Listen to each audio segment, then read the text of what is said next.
parce que le ministre titulaire, M. Laurent Esso, étant malade. Laurent Esso, d'ailleurs, que je salue, et à qui j'aimerais qu'on transmette ce message, vu que M. Anissé Ekane avait une certaine proximité avec lui, j'aimerais que M. Laurent Esso soit au courant de ce qui est en train de se passer dans son ministère pendant son absence et ce qui est perpétré par celui qui est censé être son adjoint, son second, M. Jean de Dieu Momo. Alors, nous avons tous suivi la mort tragique du combattant camarade, le président Anissé Ekane, lundi 1er décembre 2025. dont le camarade combattant est mort dans des circonstances assez troubles. Et moins de 24 heures après son décès, le ministre de la Justice délégué, pas des moindres, un haut cadre de l'administration camerounaise, un membre du gouvernement, s'en va sur la toile alors que la famille est encore en train de chercher des réponses aux questions nombreuses qu'elle se pose, alors que les proches d'Anissé Ekane sont encore en train de digérer la nouvelle tragique de son décès. Vous avez vu sa petite fille pleurer, sa sœur pleurer, ses sœurs, sa femme, sa famille est encore avec un cadavre chaud entre les mains, alors que la dépouille d'Anissé Ekane n'a même pas encore passé la nuit à la morgue. Monsieur Jean de Dieu Momo, ministre de la Justice d'un pays, celui qui est censé rendre la justice, celui qui est censé être juste pour tous les Camerounais. Parce qu'il faut rappeler que le premier principe de la démocratie, c'est la justice. Lorsqu'il n'y a pas de justice, il n'y a pas de démocratie. Donc, Monsieur Jean de Dieu Momo, en l'absence de Laurent Esso, qui est gravement malade, est celui-là qui est censé garantir l'état de droit et de justice dans notre pays. Monsieur Jean de Dieu Momo, en l'absence de la grosse pointure qu'est Laurent Esso, est censé porter ses chaussures d'homme d'État et de tenir de main ferme le gouvernail de la justice au Cameroun. Que non. Monsieur Jean de Dieu Momo s'adonne à la bouffonnerie et il pousse le bouchon un peu plus loin en commettant l'acte le plus ignoble, le plus indigne, le plus cruel, le plus insensé que nous ayons jamais vu. Alors que le corps d'un homme est posé au sol et qu'il n'est même pas encore froid. Alors que le monde entier, toutes les chancelleries, y compris la chancellerie britannique, posent des questions sur la mort en détention d'Anissé Ekane. Alors que le monde est en émoi, Jean de Dieu Momo, qui est censé être ministre de la Justice, de toute une république, de 30 millions de Camerounais qui sont des intellectuels, des personnes intelligentes, des personnes éduquées, Jean de Dieu Momo va pondre un poste où il commet plusieurs impairs. Sur le plan juridique, sur le plan éthique, sur le plan moral, il a bafoué tous les codes de sa profession. Et lui, on ne sait pas si Jean de Dieu Momo a encore la fibre humaine. Ou s'il est juste là pour jouer au clan de service sur lequel le gouvernement de Paul Biya se sert d'essuie-pied pour piétiner les Camerounais. Un homme qui a vendu sa dignité, un homme qui a vendu son humanité, un homme qui a vendu même sa responsabilité, un homme qui n'est là que pour servir de bras agissant au point de se ridiculiser. On se rappelle que pour entrer dans le gouvernement, Jean de Dieu Momo a traité sa propre tribu, les Bamileke, de juifs. Au point où il est poursuivi en France aujourd'hui pour antisémitisme. Jean de Dieu Momo, pour son ventre à l'excroissance exponentielle, pour sa bédaine, qui demande beaucoup de nourriture à entretenir, est prêt à lécher les bottes, même du plus gueux de ce gouvernement. C'est à ce point qu'il a vendu son âme. Jean de Dieu Momo est ce genre d'homme, puisqu'on le sait, qu'il a perdu sa fonction d'homme, qui est donc capable de se courber afin de servir tous les vrais hommes du gouvernement.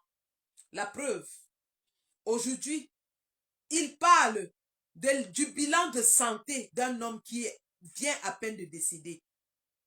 Mais il ne sait pas que nous avons aussi son bilan de santé.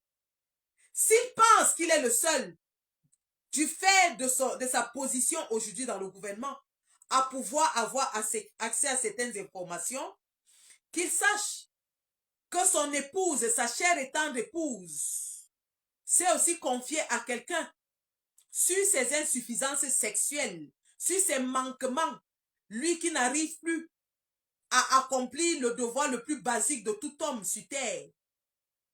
Nous le savons.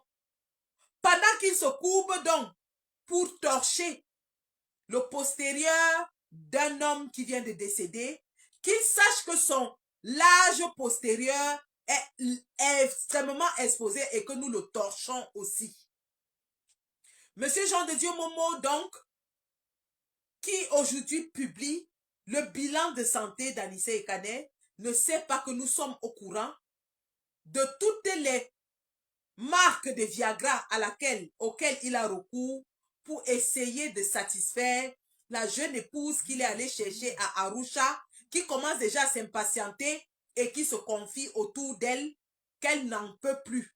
C'est pour ça qu'il est obligé de s'accrocher au gouvernement, parce que s'il ne la retient pas avec les postes gouvernementaux, avec un peu d'argent, elle va s'en aller, puisque du côté de la chambre, il n'y a plus rien. Marie-Paul Paul, d'ailleurs, s'était aussi confié qu'il est gros en haut, petit en bas. Donc, monsieur Jean de Dieu Momo, tous vos documents ont atterri dans nos mains. C'est toujours vos collègues qui nous les donnent. Pendant que vous postez les documents des autres, votre vie intime est entre nos mains. Votre épouse a parlé. Elle a dit que votre coq ne se lève pas le matin. Le coq ne chante pas dans votre maison le matin. Et tout le monde sait que c'est le PCM qui rend les femmes heureuses. Le petit coup matinal. Le PCM, vous êtes incapable d'assurer le PCM.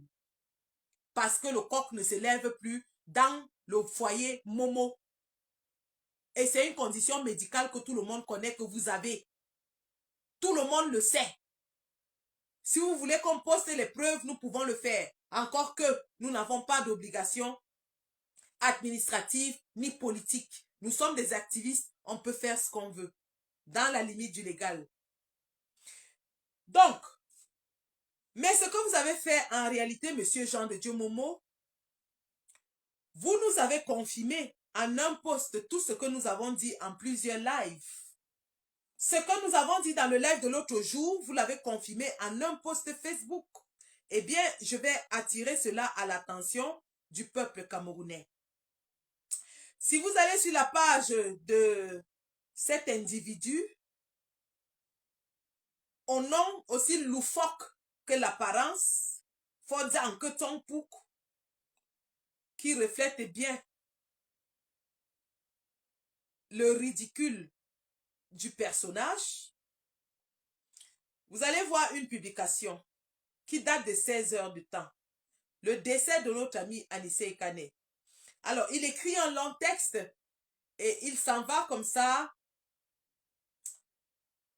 Nous essayons de justifier que Anissé Ekane est mort de sa propre mort parce qu'il souffrait de plusieurs pathologies. Il nous dit, conditions d'incarcération. Anissé Ekane, dès son arrivée à Yaoundé, n'a pas passé une seule nuit en cellule, se plaignant d'un souffle. Il a été interné immédiatement au centre médical militaire de la gendarmerie nationale où il a séjourné jusqu'à son décès le 1er décembre 2025. Au début, son alimentation était prise en charge par la gendarmerie nationale avant que son épouse ne prenne le relais. Très bien. Il vous dit qu'il était au centre médical militaire de la gendarmerie nationale. Écoutez très bien. Ça, c'est le ministre de la Justice camerounaise qui parle. Le même centre médical que Maître Ngefak vous a dit hier, que c'était une chambre de soins, une infirmerie. Maître Ngefak vous a dit hier, en tant qu'avocat, il allait rendre visite à Nissé et Kane. Jean de Dieu Momo, le ministre, vous dit que depuis, on ne l'a pas mis en cellule, il était dans le centre médical de la gendarmerie. Mais on vous dit que ce centre médical du CED, c'est une infirmerie. C'est une infirmerie. Maître Ngefak l'a dit hier. Donc, si vous voulez écouter Maître Ngefak, écoutons très bien.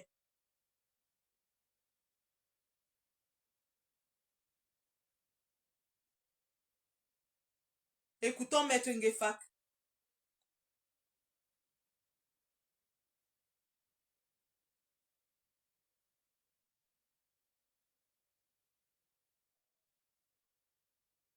Écoutez ceci.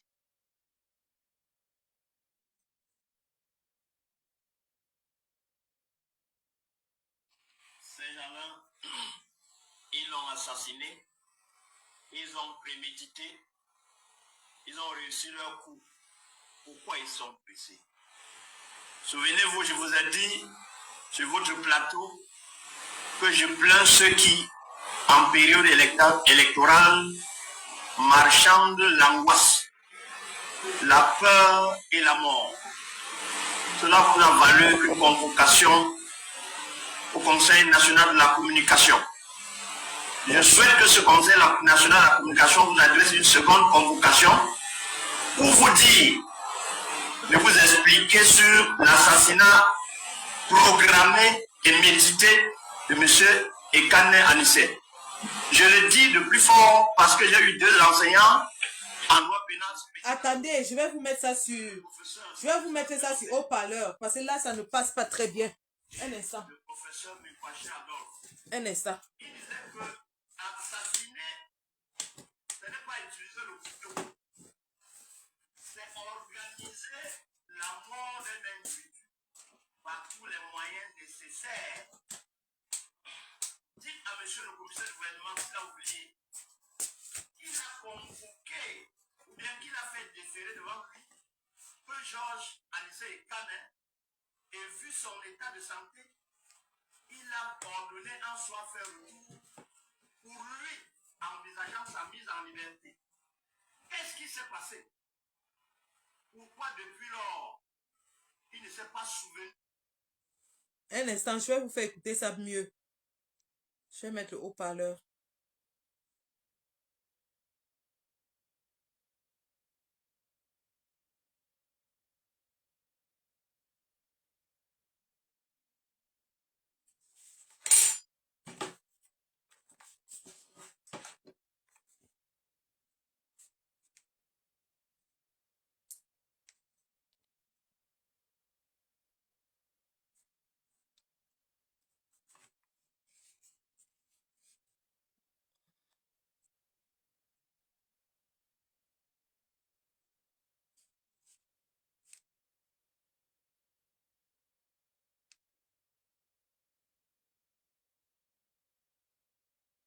Oh.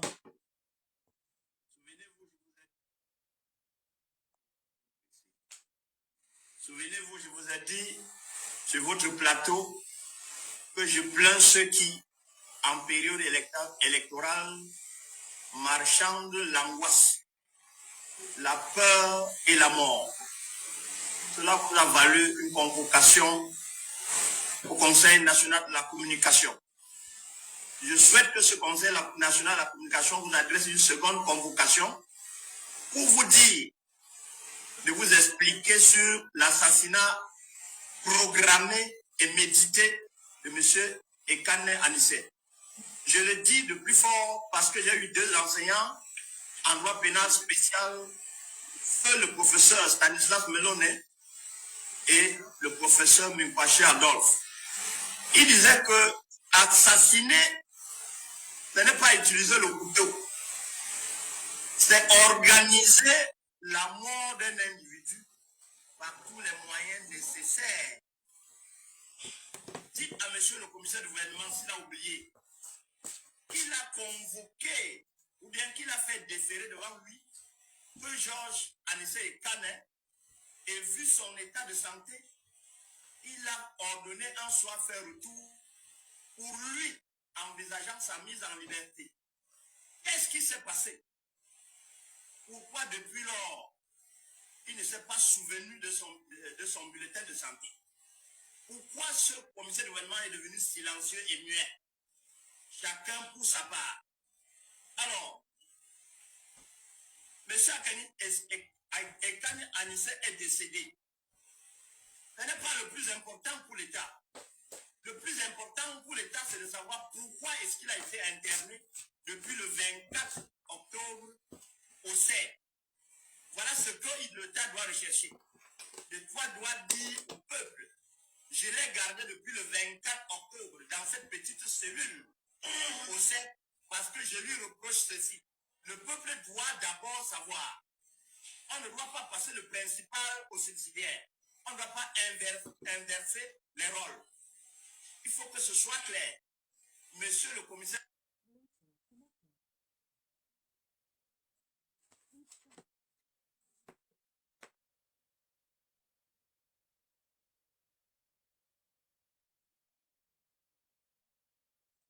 La vérité à la famille. Pourquoi monsieur Ekane Anissé était à cet endroit? Nous voulons savoir. S'il est coupable, expliquez au peuple. Les morts sont morts, on ne peut plus les réhabiliter.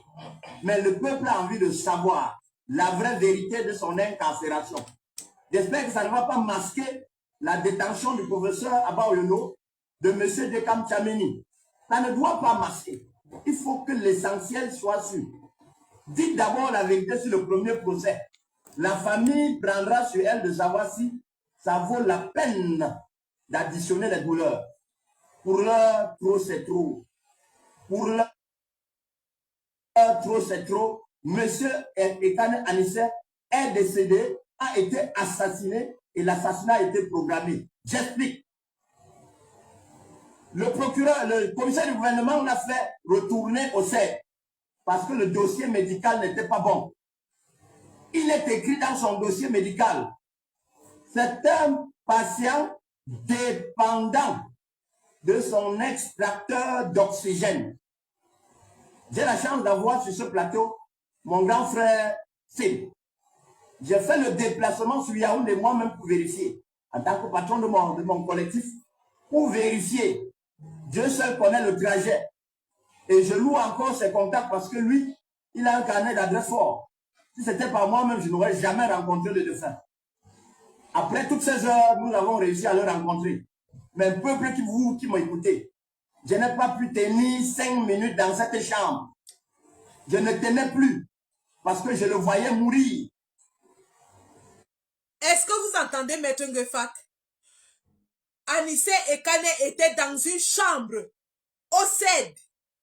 Mais Momo, dans sa publication d'hier, nous dit qu'il était dans le centre de santé du CED.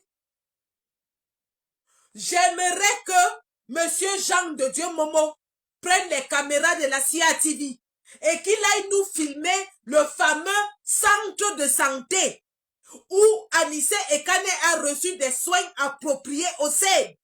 Quand son avocat dit sur un plateau de télévision que c'était une chambre, monsieur le président du MRC, Mamadou Mota, qui lui-même a passé 18 jours au CED et qui était dans ce centre de santé soi-disant, après qu'on ait cassé son bras, nous a dit que ce n'était même pas un centre de santé.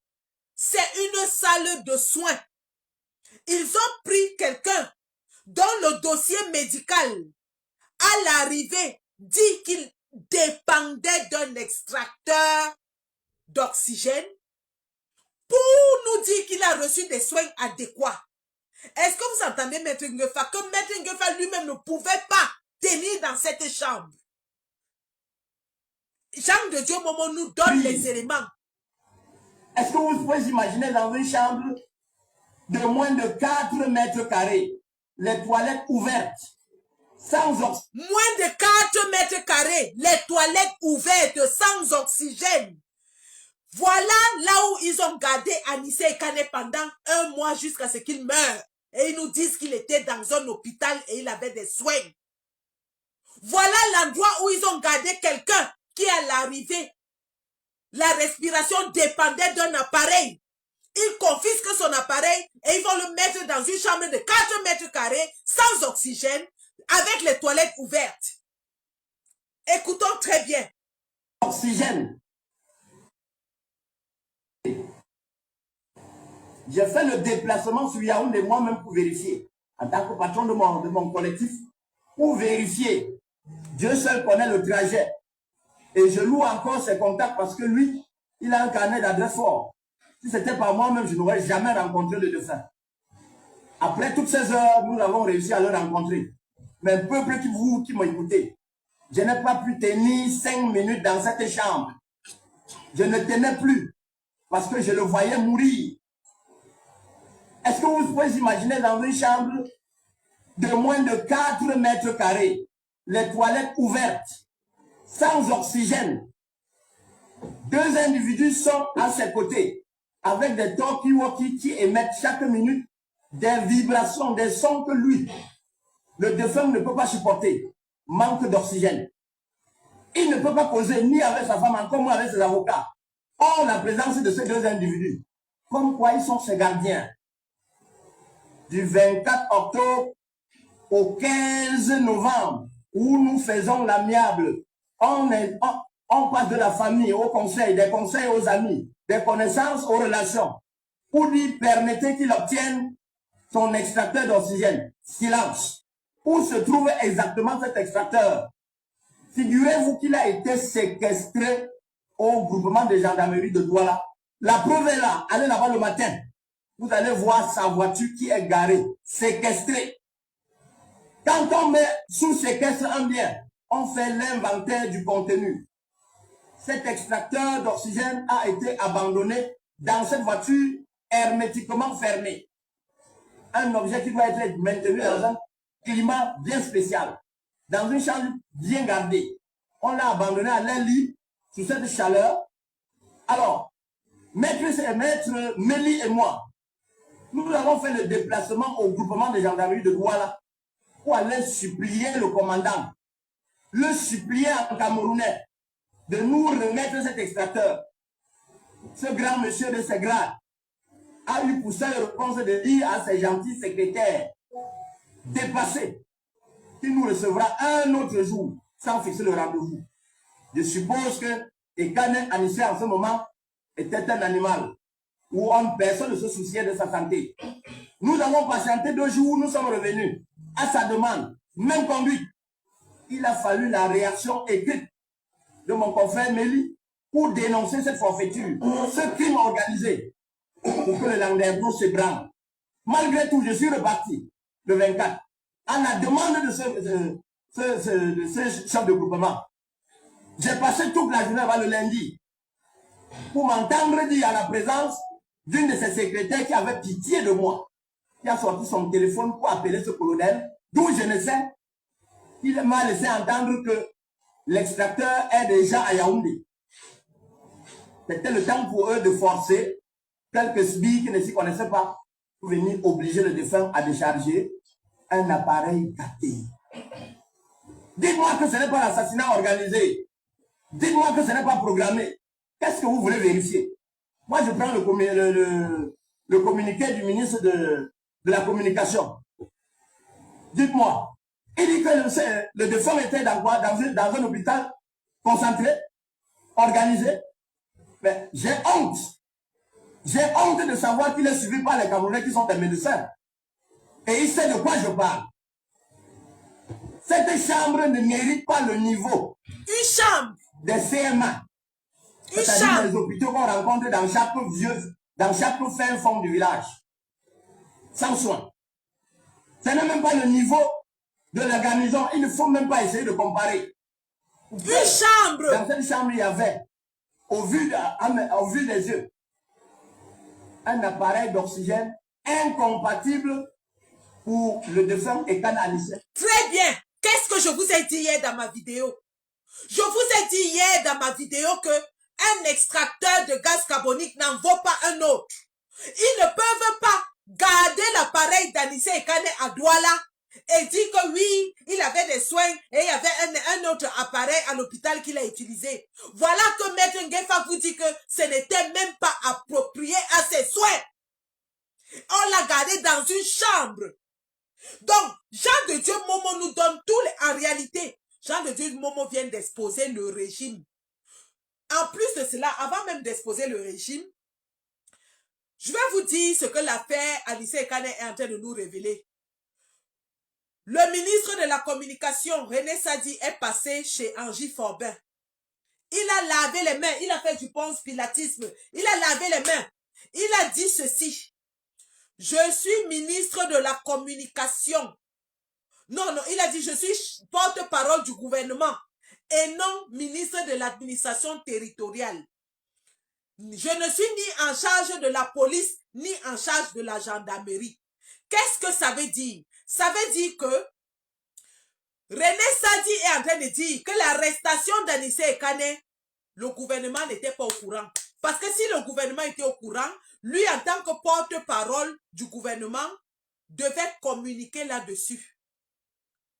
Donc l'arrestation d'Anissé Ekane, des gens qui avaient à Bayono, Parfait Voum et autres, d'après René Sadi, ce n'est pas une initiative instruite par Paul Biya. Il a dit, je ne suis pas ministre de l'AT. Donc c'est à Tangandji, avec Galas Setoga et Ngongo, qui sont à l'origine de ces arrestations barbares. Le porte-parole du gouvernement a lavé les mains. Il a dit que le gouvernement ne connaît pas ça. C'est le ministre de l'AT. Donc, à Tangandji, après les élections, a fait le tour des 10 régions. Et il est parti avec, soi-disant, portant la parole du chef de l'État. Il a dit que l'ordre régnera.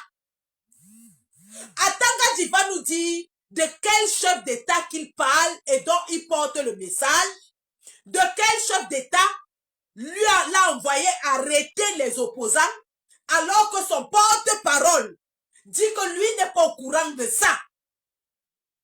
À Tangandji Ngongo, avec Galas Setoga, vont nous dire qui est ce Biya qui les instruit d'ensauvager les Camerounais, de les arrêter, de les torturer, de les assassiner, pendant que le porte-parole du gouvernement dit que le gouvernement n'est pas au courant de ça. Voilà là où on se trouve en ce moment, les gars.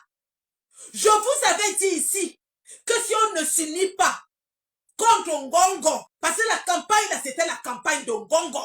C'était pas Paul Biya. Paul Biya n'est pas président du Cameroun. C'est Ngongo qui est le président du Cameroun. C'est Ngongo qui est en train d'ensauvager les Camerounais. C'est Ngongo qui est en train de tuer les Camerounais. Et il a son bras séculier, son boule, son pitbull, son chien de chasse qui s'appelle Tangandji. Et il a en effet maintenant un bras séculier qui exécute les ordres macabres qu'on appelle Galax et Toga. Vous avez vu pendant la crise post-électorale, c'était les gendarmes qui étaient en situation de guerre contre des gamins à main nue. Ngongo et Galax et Toga sont les bourreaux de notre peuple en ce moment, avec leurs bras séculiers à Tangandji. Voilà le clan qui est en train de terroriser, de torturer, d'écraser les Camerounais. J'en appelle ici à la conscience, à l'âme de tous les ministres du Cameroun qui ont encore une âme. Monsieur René Sadi, si vous êtes conscient du fait que vous n'êtes pas comptable de ces actions barbares, désolidarisez-vous. Désolidarisez-vous. Et dites enfin la vérité au peuple camerounais. Il n'est pas tard pour vous de vous racheter. Si le peuple camerounais a pardonné à Issa Chiroma Bakari et l'a porté au plus haut de la tête de notre pays en lui donnant un vote de plus de 70%. Monsieur René Sadi, faites ce qui est juste. Faites ce qui est bien. Voilà un clan des malfrats, des voleurs, des bandits qui ont pris notre pays en otage en utilisant les méthodes les plus barbares. Vous avez vu la tricherie avec Yebga. Ça, c'est les méthodes de bandits d'Atangandji. Parce qu'Atangandji, c'est un malfrat, c'est un bandit, c'est un pickpocket. C'est quelqu'un qui a arraché les porte-monnaies au marché Mbopi. Atangandji, c'est quelqu'un qui a arraché les porte-monnaies des mamans au marché Mbopi. Comment il est entré jusqu'au sommet de notre État par effraction, c'est Dieu seul qui sait. Regardez les méthodes qu'il utilise.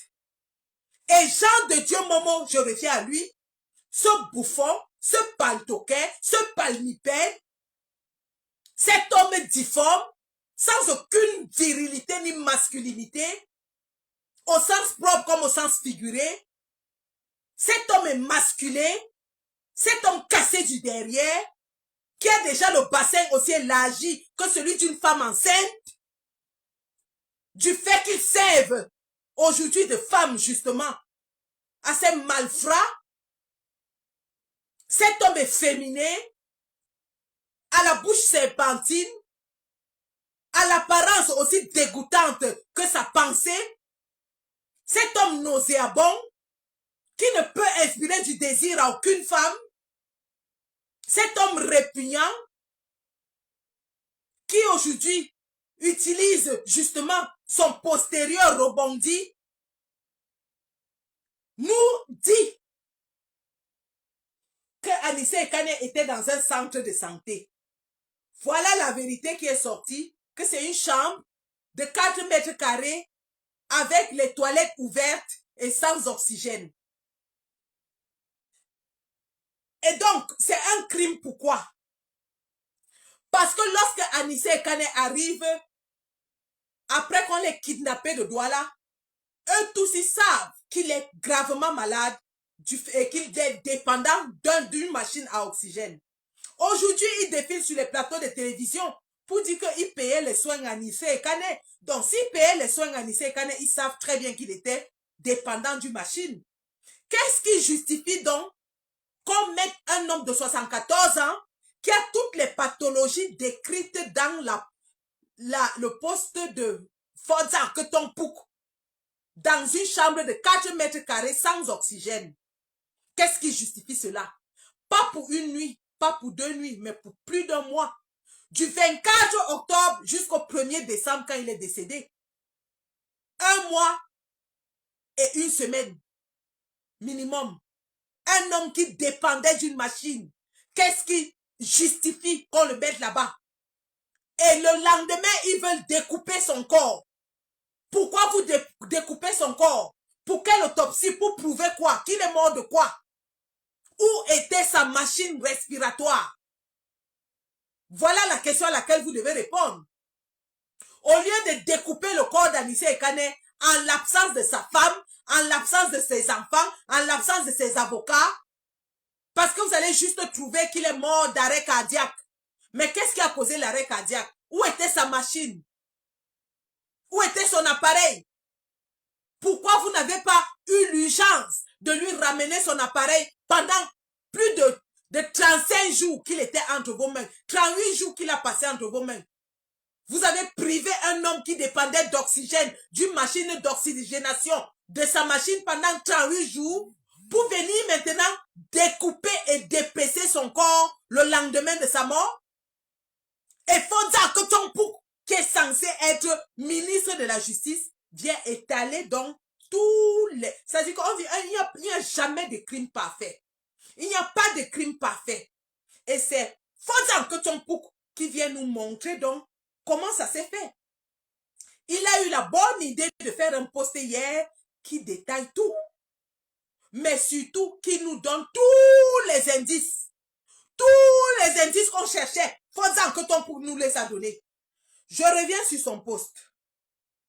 Il nous dit que Anissé Ekane n'a pas passé une nuit en cellule, mais il était immédiatement au centre médical militaire de la gendarmerie. Nous le mettons au défi d'amener les caméras de télévision, aller nous filmer l'endroit où Anissé Ekane était couché. Le centre médical dans lequel il a reçu les soins pendant ses 38 jours de détention.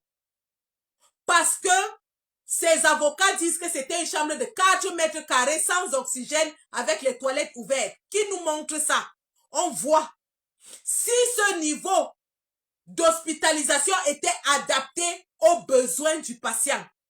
Parce qu'eux-mêmes, ils reconnaissent qu'il avait besoin de soins à son arrivée. Maître Ngefak dit que le dossier médical de Anissé Ekane, quand il arrive au CED, dit qu'il est dépendant d'une machine d'extracteur. Mais on va le mettre dans une chambre de 4 mètres carrés, sans oxygène, avec les toilettes ouvertes. Très bien. Au point 3, il nous dit ceci. Situation médicale. Écoutez, hein, un ministre de la Justice qui est avocat de formation. L'avocat a l'obligation de réserve. L'avocat a l'obligation de l'éthique et de la déontologie de son métier. L'avocat a l'obligation de protéger le secret du client. Momo est avocat de formation. Et il s'en va maintenant au point 3, étaler tout le dossier médical de quelqu'un qui vient de décéder. Je dis bien, je répète, quand Paul Biya était à Genève, on a fait un live pour dire qu'il pouvait avoir une crise cardiaque. Ils nous ont dit qu'on parlait du secret médical. Voici le secret médical d'Anissé Ekane. Ils ne lui ont même pas donné le droit à l'intimité médicale. Écoutez Jean de Dieu Momo. L'évaluation clinique initiale du 24 octobre 2025, et il met entre parenthèses, dès son arrivée à Yaoundé, a révélé, mais il dit dès son arrivée à Yaoundé, c'est comme s'il était arrivé à Yaoundé dans la ville et qu'il était à l'hôpital général. Il doit préciser que dès son arrivée en détention au CED, parce que ce poste n'est pas précis, il ne veut pas accabler le gouvernement, qui nous disent qu'ils ont évalué Anissé Ekane à son arrivée en détention au secrétariat d'État à la défense, qui est la geôle la plus infeste, la plus sombre que tout le Cameroun a. Donc, il dit, l'évaluation clinique initiale du 24 octobre, entre parenthèses, dès son arrivée à Yaoundé, a révélé une détresse respiratoire. Je m'arrête d'abord là. Dès qu'il dit le mot détresse respiratoire, le patient ne devrait même plus être là-bas. Dès que l'évaluation clinique montre que le patient a une détresse respiratoire, virgule,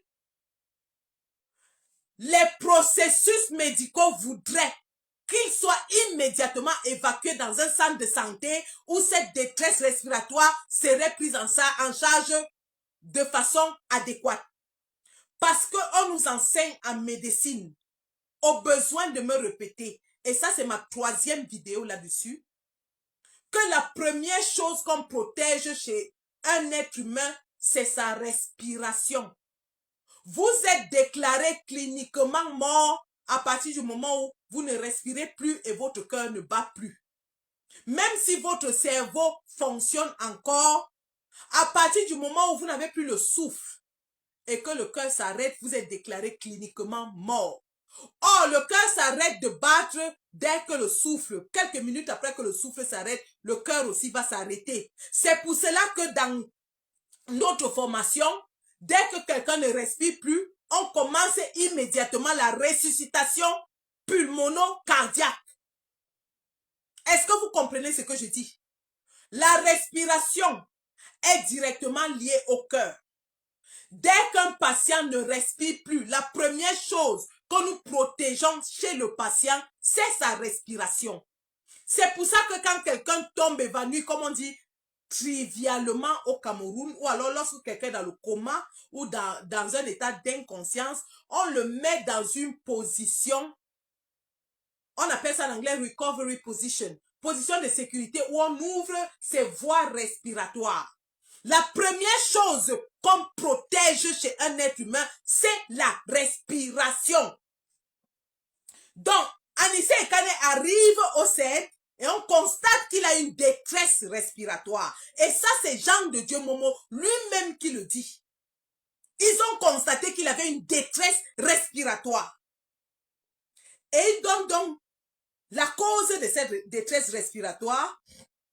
Il dit dû à une fibrose pulmonaire idiopathique dont il souffre depuis plusieurs années et pour laquelle il suivait de nombreuses médications irrégulières. Entre parenthèses, il met son médecin traitant a confirmé qu'il se soignait très mal. Très bien. On s'arrête là. On s'arrête là parce qu'il y a beaucoup d'éléments. Rien que sur ces deux phrases, il y a beaucoup d'éléments. 1. Le médecin qui a évalué Anissé Ekane au CED et qui a constaté qu'il avait une détresse respiratoire. Qui est ce médecin? On veut son nom. Qu'a-t-il fait lorsqu'il a trouvé que le patient avait une détresse respiratoire? Pourquoi il n'a pas exigé que le patient soit transféré dans une formation médicale où il aurait des soins appropriés? C'est une faute lourde et très grave. On appelle ça non-assistance à personne en danger. Parce qu'en médecine, lorsque les voies respiratoires sont obstruées ou en danger, le patient évidemment est en danger. Vous constatez qu'un patient ne respire pas, vous devez le sauver. De par ma formation, où que je sois au monde, je dis même dans le pays où je n'exerce pas. Si aujourd'hui, moi Sandy Boston, et d'ailleurs j'ai eu ce cas, j'étais dans un train en provenance de Paris. Et nous avons eu dans le train une annonce de quelqu'un qui avait perdu connaissance. Et vous connaissez, le train qui passe au-dessous de la Manche a peut-être 30 wagons. Les longs wagons, il y en a au moins 30. Le train qui passe sous la Manche. J'étais dans un train, je rentrais d'une manif à Paris, j'étais relax, je buvais ma bière. Et puis j'entends l'annonce qu'il y a quelqu'un qui a perdu connaissance. Et on nous dit dans l'annonce, il y a un médecin ou une infirmière qu'il se précipite à la voiture 15, chaise numéro tant. Vous imaginez très bien ce que j'ai fait. J'ai enlevé mes chaussures, j'ai commencé à courir dans tout le train jusqu'à je suis arrivé chez le patient. J'ai trouvé qu'il y avait une autre dame médecin qui était déjà arrivée avant moi et toutes les deux, on a mis le patient dans la position de recovery, on a sécurisé le patient jusqu'à l'arrivée du train. Donc, lorsqu'un patient est en situation de danger, lorsque la vie d'un être humain est engagée, quelle que soit votre condition, vous avez l'obligation de sauver d'abord cette personne. Donc, je reviens à la publication. Le médecin qui a reçu Anissé Ekane au CED et qui a fait le bon diagnostic de détresse respiratoire. Cette détresse respiratoire, c'est ce que je vous ai appelé dans une vidéo la déficience respiratoire de type 2, causée donc par sa fibrose. Parce que la fibrose, c'est la cause, on appelle ça en anglais underlying cause, donc la cause sous-jacente. Mais la manifestation de cette cause, c'est quoi? C'est la détresse respiratoire qu'on doit à tout prix stabiliser et maîtriser. Et on la maîtrise avec l'appareil qu'il utilisait. Parce que la fibrose, c'est la maladie. Mais la détresse respiratoire, c'est la manifestation de la maladie. C'est ça qu'on appelle type 2 respiratory failure. C'est l'insuffisance respiratoire causée par la fibrose. Dans l'insuffisance respiratoire de type 2 dont je vous ai parlé, c'est de ça qu'il s'agit. C'est le symptôme qui se manifeste chez Anissé Ekane, causé par la fibrose. Le médecin constate donc ça. Et ça, c'est une condition médicale extrêmement grave. La fibrose respiratoire est extrêmement grave. Qu'est-ce qu'un médecin qualifié fait lorsqu'il constate qu'il reçoit entre ses mains un patient souffrant de fibrose qui fait une manifestation de détresse respiratoire? Il abandonne dans une chambre de 4 mètres carrés sans oxygène. Nous voulons le nom de ce médecin. Première chose. Deuxième chose, toujours dans la même phrase, il nous dit, il veut incriminer Anissé Ekane en disant qu'il ne suivait pas bien ses soins. Et il nous dit, depuis plusieurs années et pour laquelle il suivait de nombreuses médications irrégulières. Entre parenthèses, son médecin traitant a confirmé qu'il se soignait très mal. Très bien. Nous voulons le nom de ce médecin traitant qui suivait Anissé Ekane depuis des années et qui est parti donner le secret médical à Momo qui se soignait mal. Ça fait déjà 2 médecins. Premier médecin, celui qui l'a reçu au CED, nous voulons son nom. Deuxième, celui qui le soignait depuis des années et qui est parti donner son secret médical à Momo en disant qu'il se soignait très mal. Parce qu'on ne sait pas quel genre de médecin au Cameroun, où dès qu'un opposant entre à l'hôpital, Yaoundé est au courant de tout ce que l'opposant a et de quels soins il subit. Au Cameroun, il n'y a plus d'intimité médicale. Dès que vous êtes un personnage public, vous entrez dans un centre de santé, un hôpital, à l'instant où vous entrez, Yaoundé est au courant que vous êtes entré dans ce centre médical. Ça fait que beaucoup de gens ne vont même plus se soigner dans les hôpitaux parce qu'ils ont honte. Ils ont honte pour ceux qui ont les maladies infectieuses et autres. Ils ont honte que ça va se retrouver sur la place publique. Parce que le Cameroun est devenu tellement un état militaire qu'on espionne les Camerounais jusqu'à leur intimité médicale. On espionne les Camerounais jusqu'à leur intimité médicale. Beaucoup de gens vont mourir au village parce qu'ils ont honte d'aller dans les hôpitaux. Parce que voilà ce que les médecins camerounais font. Dès que vous êtes un personnage public, un opposant, vous entrez dans leur cabinet se soigner. La consultation est suivie en direct par Yaoundé. Ils mettent un téléphone dans le tiroir, ils vous posent des questions, Yaoundé écoute tout. Voilà ce qui se passe. Nous voulons les noms de ces 2 médecins. Il continue. Il dit que Anissé Ekane se soignait très mal. Et il continue en disant que d'où sa mise sous oxygénothérapie alternant entre l'administration d'oxygène pur et l'utilisation d'un extracteur mis à disposition par la gendarmerie nationale. Monsieur Jean de Dieu Momo, Maître Ngefak nous a dit hier qu'il n'y avait même pas l'oxygène dans la chambre là. Tu vas nous montrer l'extracteur que vous avez utilisé sur Anissé Ekane. Parce que comme je l'ai dit hier, on ne parle pas d'extracteur d'oxygène. Anissé Ekane recevait effectivement de l'oxygène dans sa thérapie, mais il avait l'extracteur de gaz carbonique. Et cet extracteur de gaz carbonique était adapté à sa fonction respiratoire. C'est pour ça qu'il avait une machine personnelle qui l'amenait partout.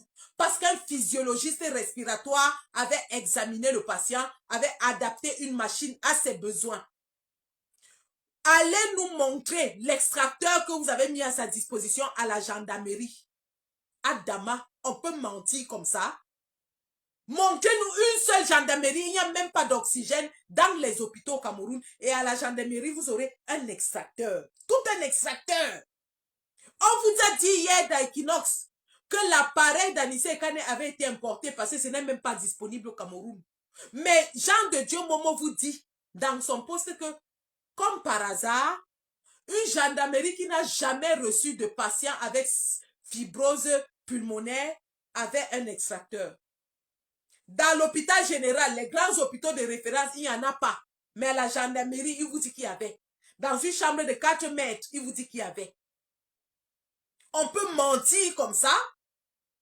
Jean de Dieu Momo continue en disant,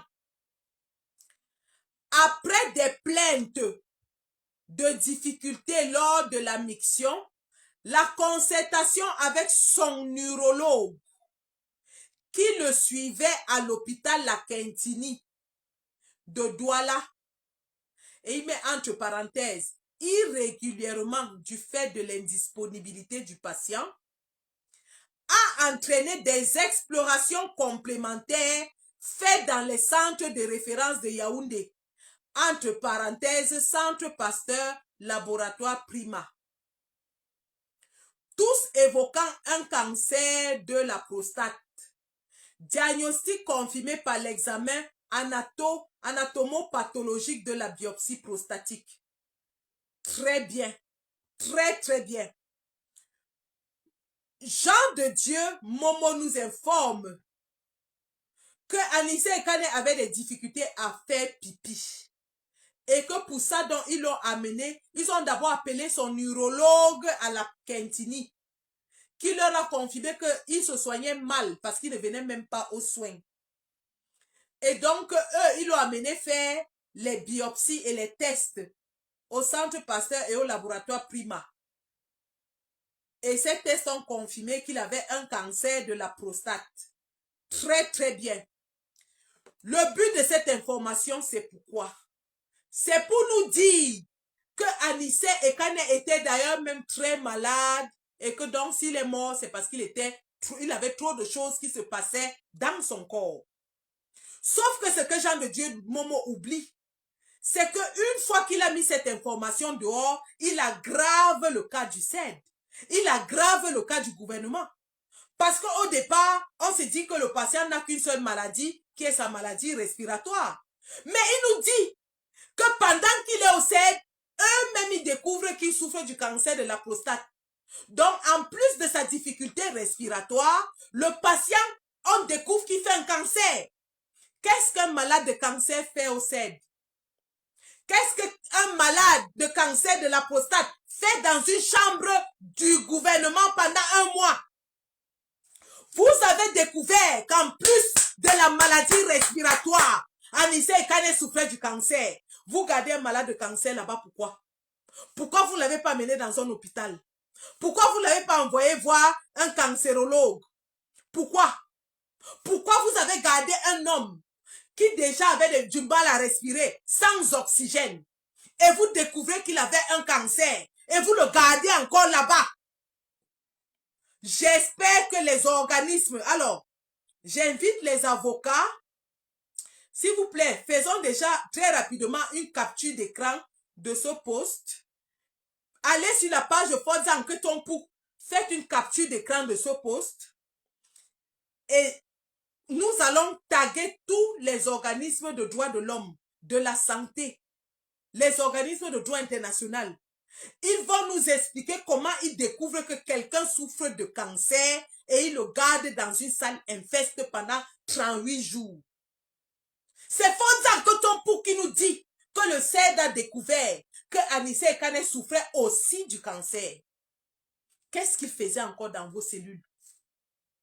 Il faisait encore quoi au CED dans une pièce de 4 mètres carrés avec les toilettes ouvertes et sans oxygène alors que vous venez de découvrir qu'il souffre de cancer en plus de la maladie respiratoire?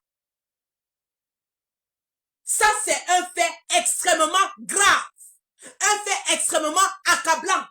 Jean de Dieu Momo, en voulant humilier Anissé Ekane pour montrer qu'il était pourri, qu'il était mourant, vient en fait de démontrer que eux, ils manquent d'empathie, ils ont failli à tous les niveaux. Ils n'ont respecté aucun droit international qui demande de sauver la vie d'un homme. Qui dit qu'un prisonnier a le droit aux mêmes soins que s'il était en liberté? Pourquoi vous n'avez rien fait pour le soigner lorsque vous découvrez des pathologies additionnelles et très graves comme le cancer? Toi-même, tu dis que d'autres centres de santé ont tous dit qu'il avait le cancer. Qu'est-ce qu'un malade de cancer fait au CED pendant 38 jours? En plus d'avoir une détresse respiratoire. Fodza Nketompu vient de clouer le gouvernement de Yaoundé. Parce que jusqu'ici, tout le monde savait qu'il souffrait seulement de maladies respiratoires. Donc, vous avez aussi découvert qu'il avait le cancer et vous l'avez laissé mourir. C'est extrêmement grave, ce poste. Extrêmement grave. Du point de vue légal, éthique, humain, médical, c'est extrêmement grave. Nous voulons les noms de tous ces médecins. Je dis bien tous, y compris l'urologue. Tous ces médecins, tous, nous voulons leurs noms. Continuons. Alors, il dit, et là, il confirme ce que j'ai dit hier dans ma vidéo. Il dit le 3 novembre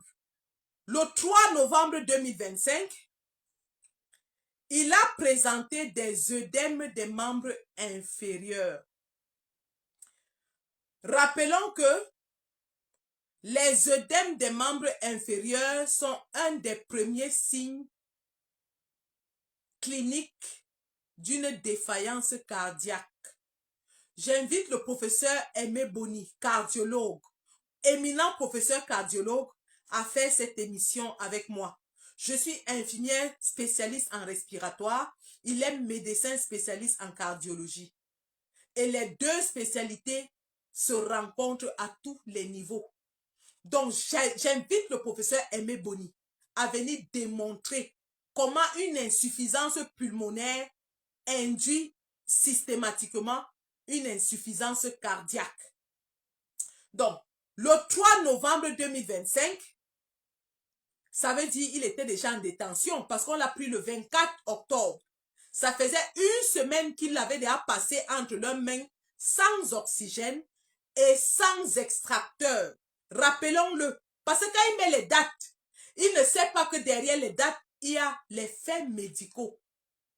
Le 3 novembre, Anissé Ekane avait déjà passé une semaine sans extraire le gaz carbonique de son corps. Il a commencé à faire des œdèmes des pieds. Ils ont fait une échographie cardiaque et un électrocardiogramme qui ont montré un important trouble du rythme cardiaque, d'où la prescription d'un Holter ECG, lequel examen a mis en exergue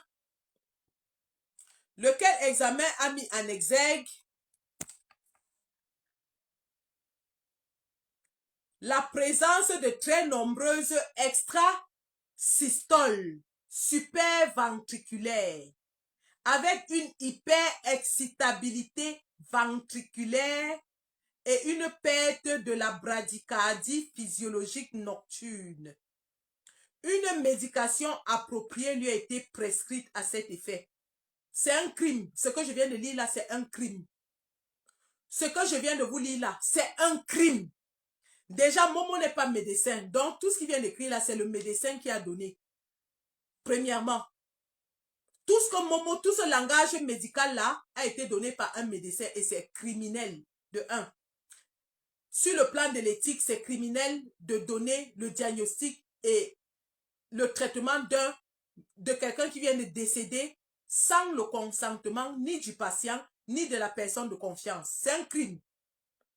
Deuxième crime maintenant, mais qui est un crime médical, est ceci. On a arrêté Anissé Ekane le 24. Une semaine après, sans son extracteur, son cœur commence à lâcher. Parce qu'en réalité, c'est de ça qu'il s'agit. Ça veut dire qu'une semaine après son arrestation, son cœur avait déjà commencé à lâcher. Et je vous ai expliqué dans ma vidéo d'hier comment le cœur va battre vite pour compenser le manque d'oxygène. Son cœur lâche parce qu'il n'a pas le traitement des poumons. Les poumons sont le premier organe relié au cœur, c'est-à-dire le cœur est alimenté directement par les poumons. Le cœur est alimenté directement par les poumons. L'oxygène,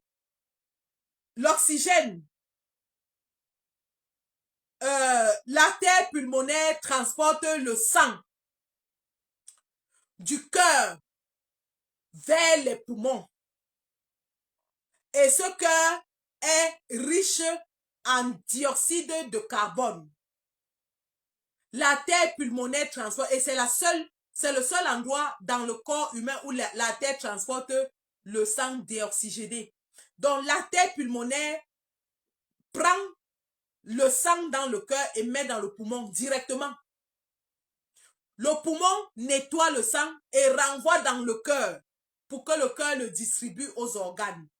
Donc, pour que le cœur fonctionne, il faut que le poumon fonctionne. Est-ce que vous comprenez? Pour que le cœur fonctionne bien, il faut que le poumon fonctionne aussi bien. Si le poumon commence à être défaillant, comme dans le cas d'Anissé Ekane, le premier organe affecté est le cœur. Est-ce que vous comprenez? Donc, Anissé Ekane, sans son traitement, a donc commencé à manifester des défaillances cardiaques. Une semaine après. Et c'est Jean de Dieu Momo qui nous le dit. Donc, ça veut dire que depuis le 3 novembre, Anissé Ekane souffrait déjà de problèmes. Ils avaient découvert qu'Anissé Ekane avait aussi le cancer, il avait la détresse respiratoire et son cœur était déjà affecté. Et jusque-là, il le gardait emprisonné dans une salle sans rien faire. Ça fait déjà 3 pathologies. Donc, il est arrivé avec la pathologie respiratoire qui est grave.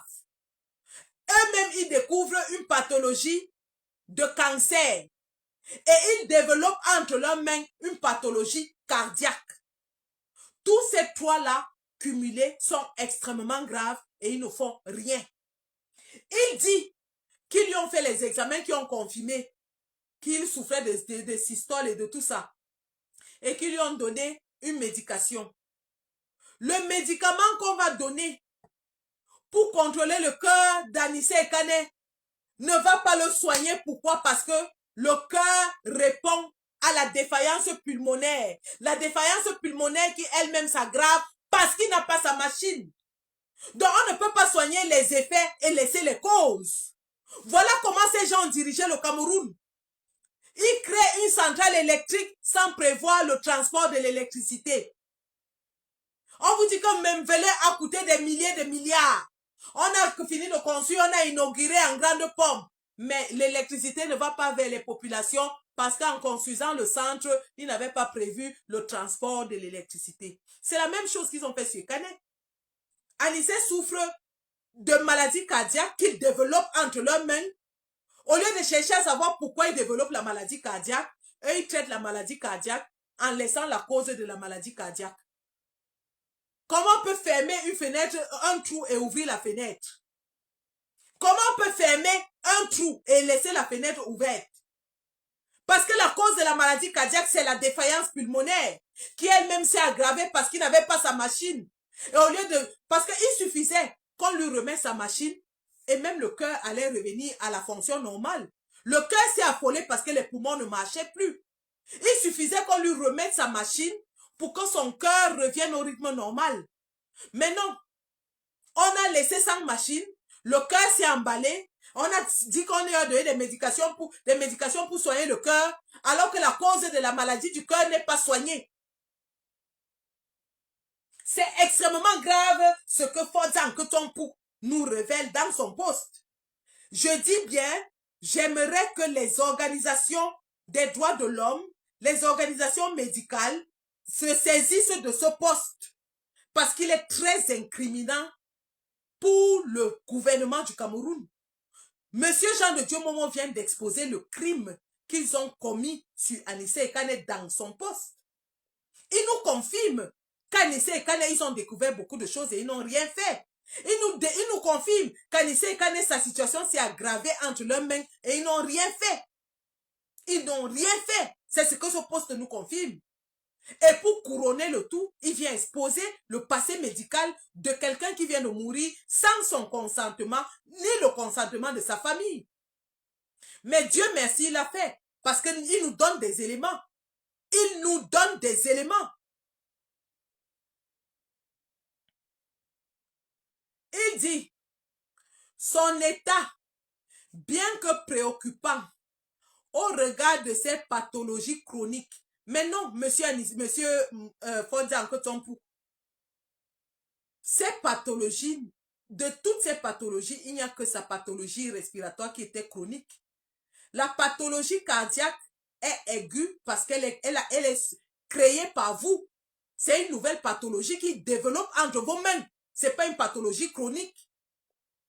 C'est ce que j'ai dit hier. Vous avez créé une situation aiguë dans une maladie chronique. Le gars avait sa maladie, il vivait bien avec son appareil. Vous l'avez privé de son appareil, vous avez créé une maladie aiguë qui était la défaillance cardiaque. Merci de venir confirmer tout ce que j'ai dit dans ma vidéo hier. Une maladie que vous découvrez, tu dis bien que le 3 novembre, il a présenté des œdèmes.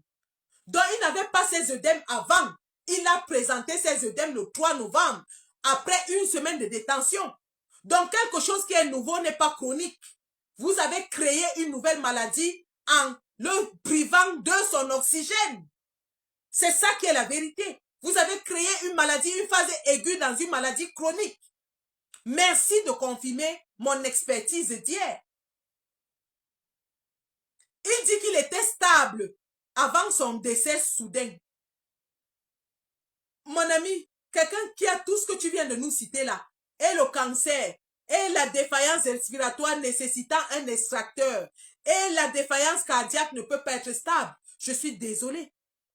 Personne au monde qui souffre de ces trois choses en même temps ne peut être stable. Il dit qu'il était stable avant son décès soudain. Donc, il va confirmer la thèse de Simo qui nous a dit que non, Anissé allait bien. Tout allait bien.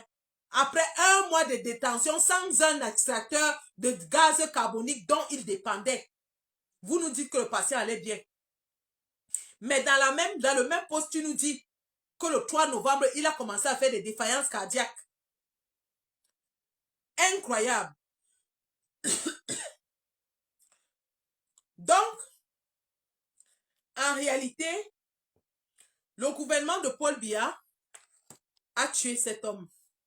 Et M. Momo nous le confirme dans un poste qui est médicalement clair.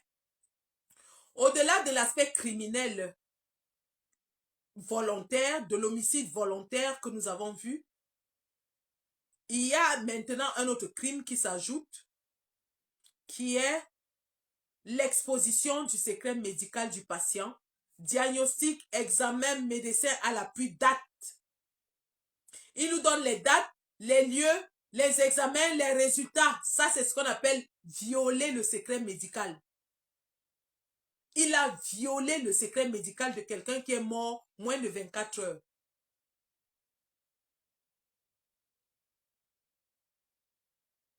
Donc, qu'il sache que cet acte, même comme il est ministre de la Justice, ne restera pas impuni. Et nous voulons les noms de tous ces médecins. Le médecin qu'il a reçu au CED, son médecin traitant à la Quintini, son neurologue et tous ceux qui ont fait ces examens. Nous voulons tous ces noms. Nous allons leur montrer que tous les Camerounais ne sont pas bêtes.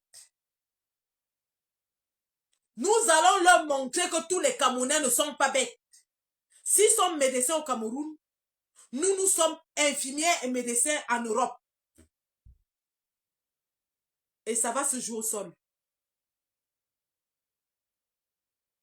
J'invite tous les Camerounais qui font dans la médecine d'aller lire ce dossier et de revenir. Nous allons constituer un dossier solide. Nous voulons tous ces éléments. Et on va les traiter un à un. Un à un. Et que ce document de Jean de Dieu Momo soit pris en compte dans toutes les procédures d'analyse de ce qui est arrivé à Nissé Kane. Parce qu'il donne la chronologie, le degré de responsabilité, les responsables. C'est très important. Il nous donne la chronologie, donc il donne les dates. Il dit ce que tout le monde savait quand ils ont reçu Anissé Kane, ce qu'ils ont découvert, les noms des personnes, les lieux où il a été traité. C'est très, très important. C'est des éléments d'accusation graves. C'est des éléments d'incrimination graves. Et nous allons les utiliser à bon escient. J'appelle tous les avocats volontaires. Que vous soyez en Europe ou au Cameroun, tout avocat qui est intéressé par cette affaire à nous contacter. Nous allons nous asseoir sur ce dossier. On va en faire un exemple à l'international. On va en faire un exemple à l'international. Donc, c'était ça que je voulais dire. Et j'allais dire à monsieur Jean de Dieu Momo que au lieu de fouiller dans le dossier médical d'Anissé Ekane, il ferait mieux de venir. Il y a les nouveaux traitements contre l'impuissance sexuelle en Europe. Il ferait mieux de venir. Je vais l'amener. On traite son impuissance sexuelle pour que sa femme arrête de se plaindre partout, qui ne fonctionne plus. Il a déjà trop mangé le bitacola avec la Guinness. Il a déjà pris des Viagra fatigués. Mais il ne fonctionne pas. Gros en haut, petit en bas, le spaghetti de ça. Les gros hommes avec les spaghettis sont toujours frustrés. Tu le vois gros comme ça, il gonfle comme le tapioca.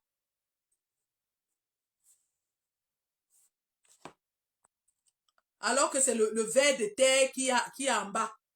Et il va empester toute la République avec ça. Marie-Paul Paul t'a fui, pourquoi? Marie-Paul Paul t'a fui, pourquoi? Un homme qui est devenu émasculé. Une femmelette. C'est le bassin qui se développe pendant que le phallus s'atrophie. Ce sont les fesses qui se développent pendant que le phallus est devenu atrophié. Un émincé de phallus. Un semblant de phallus. Une image de phallus collée sur une carcasse hypertrophiée. C'est pas de notre faute si tu es incapable. C'est pas de notre faute si tu as le spaghetti.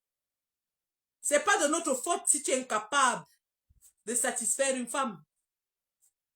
C'est pas de notre faute si tu t'es résolu à aller retrouver, comment il s'appelle là, l'autre influenceur là, comment il s'appelle, la Faniente.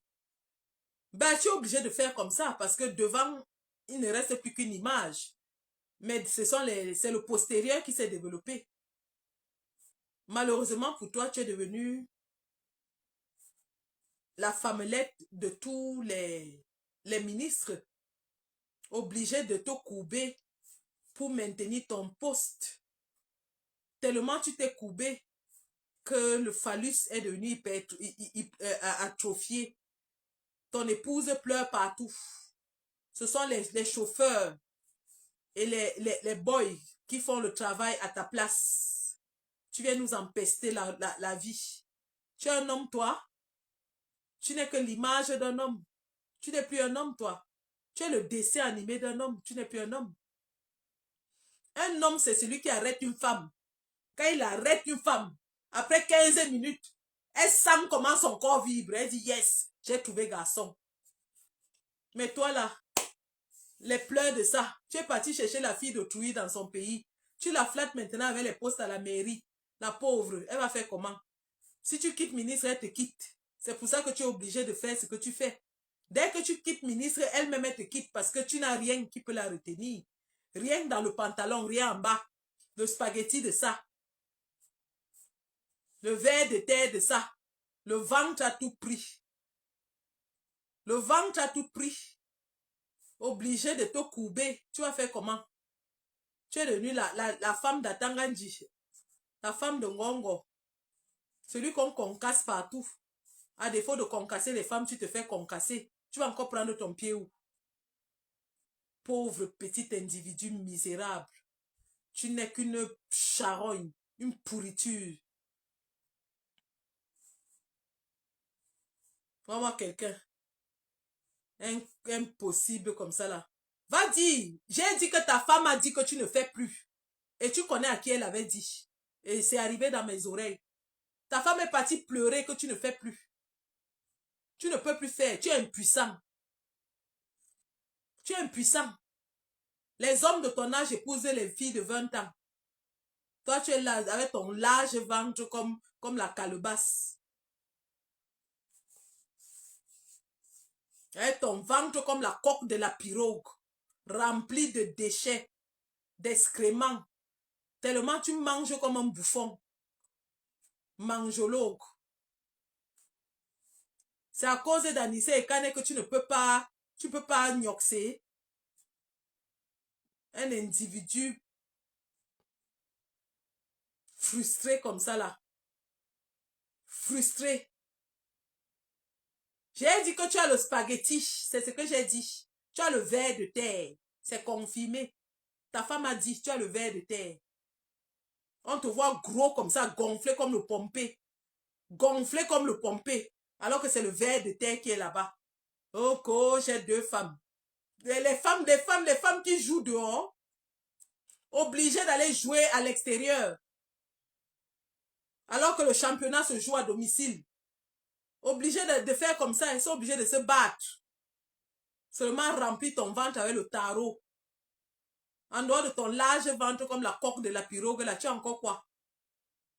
C'est tout comme ça que vous, les gros hommes, avec le spaghetti en bas, vous êtes frustrés, jaloux.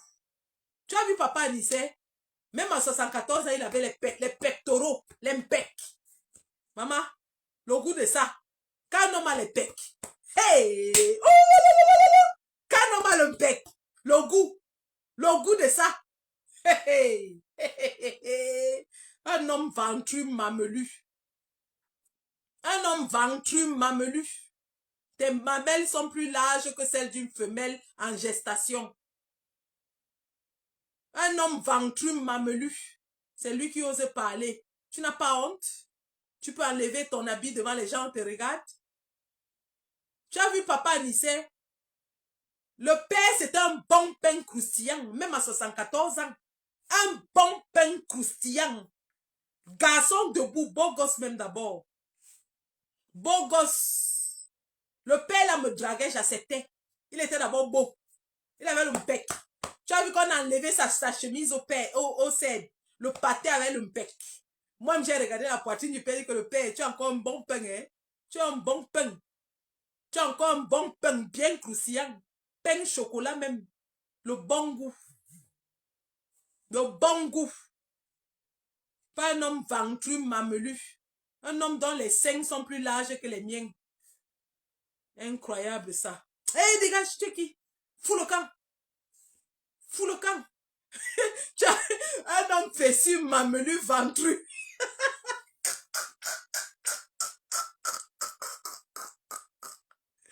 Waouh! Avec l'image d'un phallus collé sur lui. Avec la photo d'un phallus collé sur lui.